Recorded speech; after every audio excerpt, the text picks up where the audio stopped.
नमस्कार मित्रांनो, मी दीपेश गायकर स्वागत करतो आजच्या एका नवीन ब्लॉगमध्ये. तर आज आपण आलो जोगेश्वरीला, म्हणजेच कोकण नगर गोविंदा पथक यांचा सराव प्रारंभासाठी. हीच ती जागा, तिकडे त्यांची प्रॅक्टिस असते आणि आपण पोहोचलोय आणि इथे लगबग चालूच झाली होती. तर मित्रांनो, कोकण नगर गोविंदा पथक म्हणजे तोच पथक ज्याने गेल्या वर्षी विश्वविक्रम केला होता 10 तारांचा.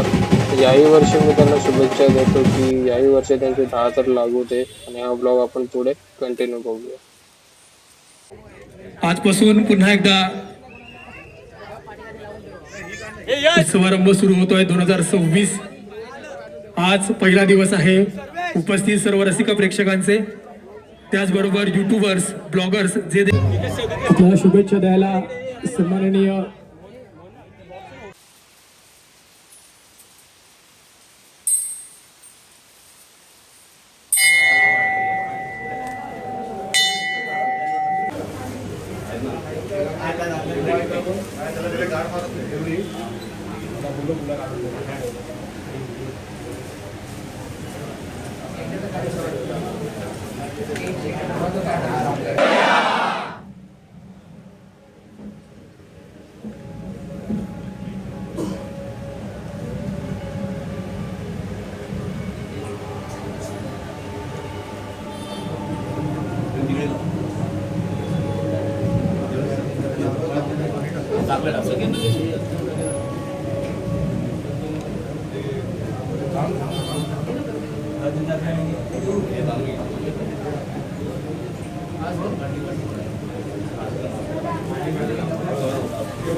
सराव सुरू करत आहे.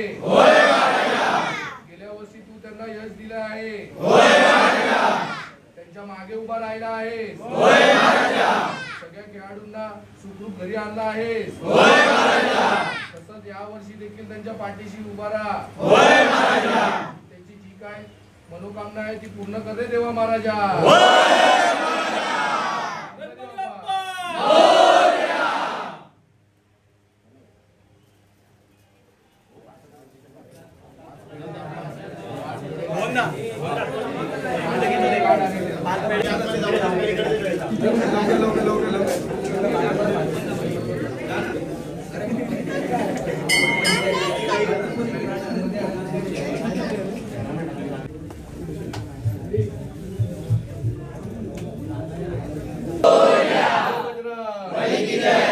देवा महाराजा समोर श्रीफळ ठेवला आहे. मान्य करून घे. कोकण नगर गोविंदा पथक 2026 सराव सुरू करत आहे. त्यांच्या पाठीशी उभा राहा.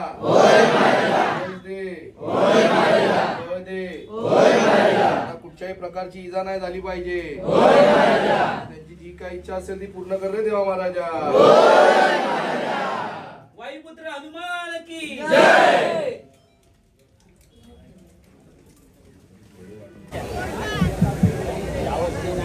सर्वांच्या पाठीशी कायम ठेवणारे, आपल्यावरती देवप्रेम करणारे, आशीर्वाद देणारे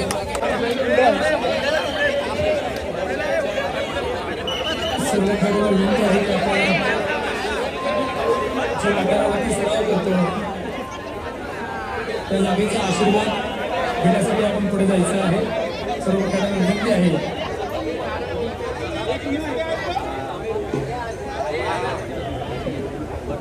ज्या ठिकाणी आपण सराव करतो, ज्या जागेने आपल्याला मोठं केलं,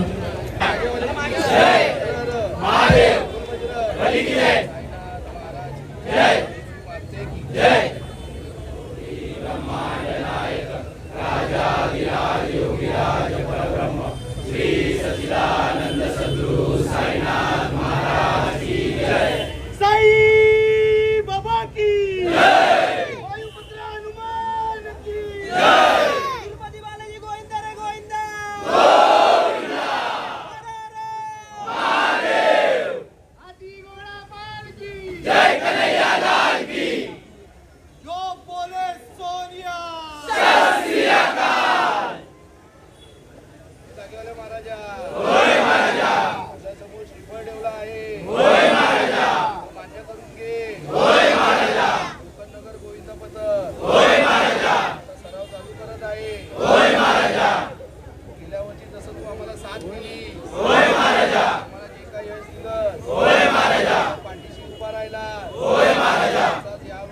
आमच्या पाठीशी उभा राहा. आणि आमची जी काय मनोकामना आहे ती पूर्ण करे देवा महाराजा. जागेवाले की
विवेक दादा नमस्कार.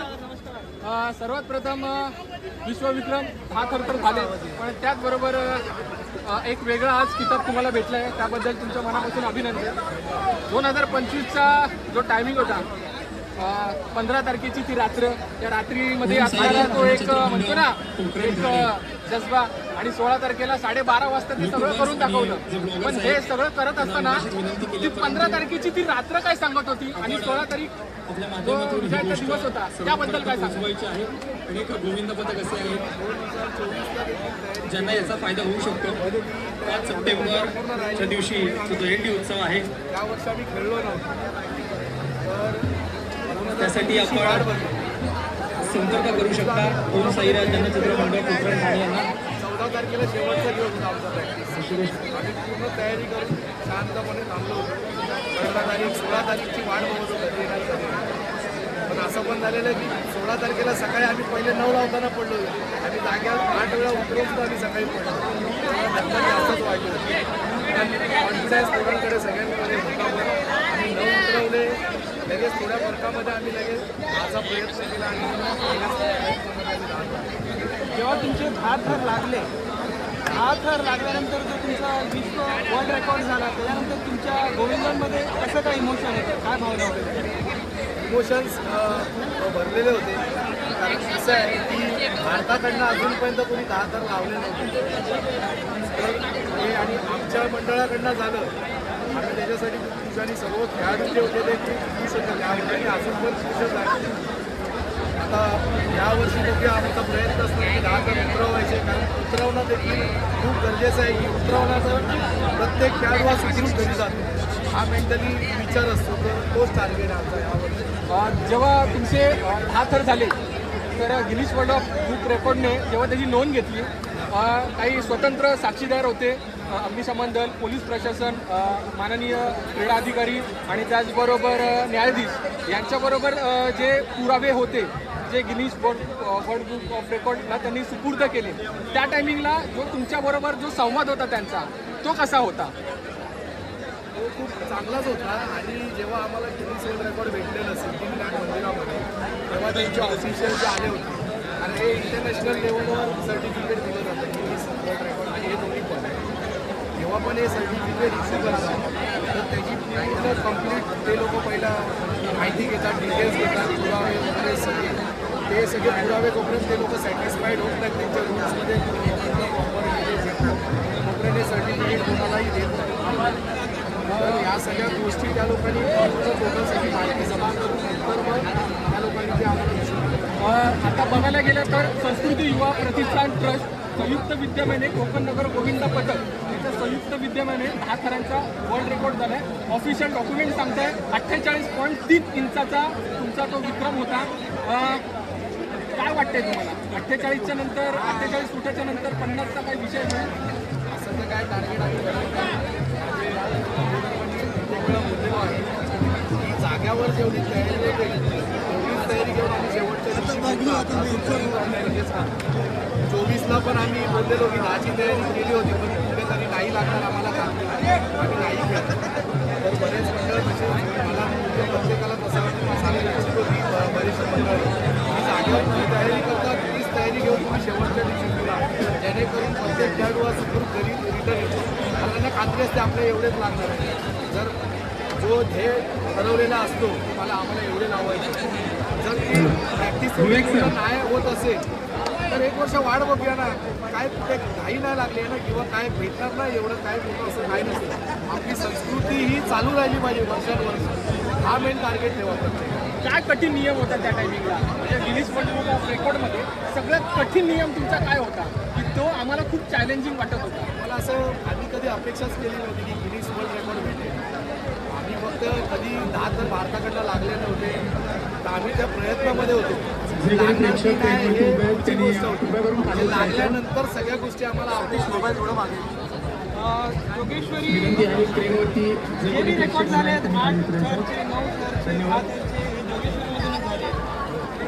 हँडीसाठी पंढरी आहे जे तुम्ही 10 थर लावले त्याच्यात सगळ्यात चॅलेंजिंग भाग तुमचा चॅलेंजिंग भाग तर प्रॅक्टिसचा होता कारण काय असं आहे की प्रत्येक मंडळाला प्रॅक्टिस करताना इंजरीचं होणारच आहे तर रिप्लेसमेंटचं खूप गरजेचं असतं तर अक्षरशः आमच्याकडे रिप्लेसमेंट नाहीच होते असे नव्हते तर एक कट टू कट खेळाडू घेऊन आम्ही त्या मैदानात उतरलो एवढं चॅलेंजिंग होतं ना की प्रत्येक खेळाडूला जपणं पण गरजेचं होतं जर एका दुसरा प्लेअर इंजर्ड झाला असता तर आमचे कदाचित लागले पण नसते आणि तसं संकट आमच्यावर आलं पण होतं शेवटच्या दिवशी आमचा एक खेळाडू जो होता महत्त्वाचा तो हॉस्पिटलाइज झाला होता त्याला डेंग्यू झाला तर आम्ही थोडंसं ज्यांना प्रॅक्टिसमध्ये त्यांचा वापर केला होता त्यांना एका दुसऱ्याला आम्ही घेऊन ती ट्राय खेळलो होतो तर नशिबाने पण साथ दिली सराव पण आम्हाला कामाला आला होता बऱ्याचशा गोष्टी त्याच्यामध्ये मी काय म्हणतो लेझर सिस्टीमचा वापर करण्यात आला जेव्हा थर लागलेले तेव्हा लेझर डिटेक्शन सिस्टीमने ते थर मोजले त्याबद्दल काय सांगा त्याच्याबद्दल आता मला काय टेक्नॉलॉजीबद्दल माहिती बाईकची चावी या ठिकाणी आम्ही तिथे थर लावण्यामध्ये बिझी होतो आणि आम्ही आमचं काम ऑफिशियल्स काय करतात किंवा त्यांचं काय ते आम्हाला त्याच्याबद्दल एवढं काय माहिती नाही. त्यावेळेला प्रोमध्ये आपला सहभाग आहे ऑफिशियलचा पाठपुरावा आम्हाला श्री यांनी जे काही आम्हाला हे जे 10 थराचा पहिला आम्हाला मान दिला त्यांनी तो तिथे लावायसाठी परत आम्ही त्या जागेवर लावले तर लास्ट क्वेश्चन यांचे पण मंडळातर्फे खूप आभार आहे आणि ते आमचे गेले 3-4 वर्ष आमचे सतत आम्हाला मंडळाला पण सहकार्य करतात आणि चांगल्या पद्धतीने सहकार्य करतात असाच साथ आमच्याबरोबर राहते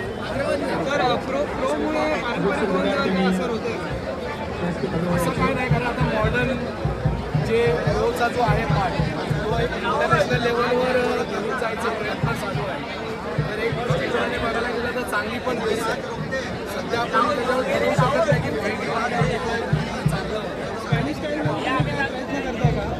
सगळ्यात इंडिया माझं तसं मत आहे स्पॅनिश स्टाईलने ते लेवल जी स्पर्धा होते ती इंटरनॅशनल लेवलला होते आणि तिथे प्रत्येक कंट्रीचे रिप्रेझेंट केलं जातं जेव्हा इंडियाकडनं इंडियाची टीम रिप्रेझेंट करावी अशी माझी इच्छा आहे एक मंडळ तर जाऊ शकत नाही पण इंडियाची टीम जर तिकडे रिप्रेझेंट करेल तर गव्हर्नमेंट पण त्याला सपोर्ट करेल बऱ्याचशा गोष्टी त्याच्यामध्ये अवलंबून शेवटचा प्रश्न यावेळेला 2026 मध्ये प्रो गोविंदामध्ये आपला सहभाग असेल का अजून त्याचा काही प्रोसेस चालू आहे तरी आम्हाला त्याच्यामध्ये काही माहिती नाही आहे येत्या 10 दिवसामध्ये त्याचा सगळं ओपन होईल प्रो गोविंदाचं काय कुठच्या टीम खेळणार आहेत किंवा काय ते आम्हाला अजून पण काही त्याच्यामध्ये आयडिया नाही धन्यवाद असंच सातत्य राहून दे आणि असेच 10,000 सातत्य पण राहून दे धन्यवाद तुमचे पण खूप आभार सगळे आलात त्याच्यासाठी धन्यवाद आणि जाताना भेटूनच जाऊन थँक्यू धन्यवाद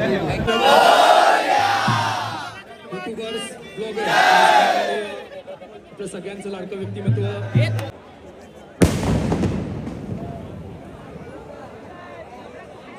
जरा ब्लॉगर्स सन्मान करतील आपले खेळाडू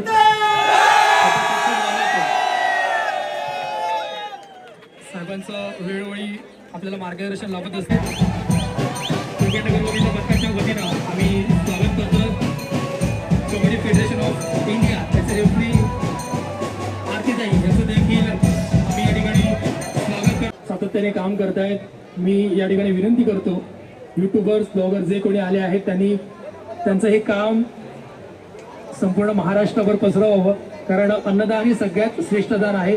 आणि दहीहंडीच्या दिवशी जे कोणी गोविंद पथक त्या ठिकाणी जातं त्यांना मोफत अन्नसेवा दिली जाते. यूट्यूबच्या माध्यमातून आपण सर्वांपर्यंत जे गोविंद पथक त्या दिवशी मुंबई ठाण्यातून जातात त्यांना देखील अन्नाची सोय केली जाईल, त्यांच्या जेवणाची सोय केली जाईल. संपर्क या ठिकाणी केलेला आहे. तो संपर्क आपण यूट्यूबच्या माध्यमातून अनेक गोविंद पथकांपर्यंत पोहोचवा अशी आपल्याला विनंती आहे.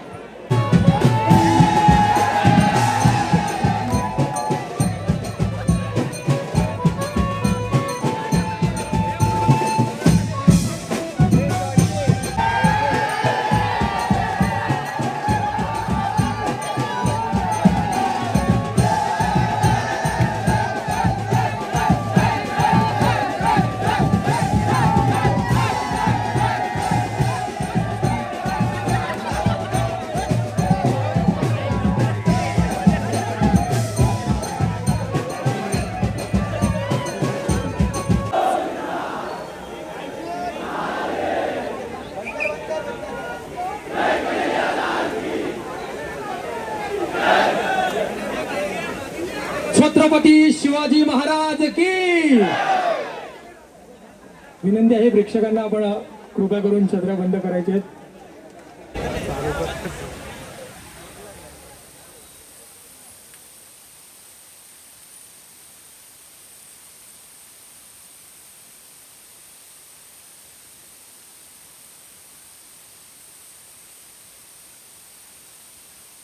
कृपया शांतता ठेवायची, कोणी आवाज करायचा नाही.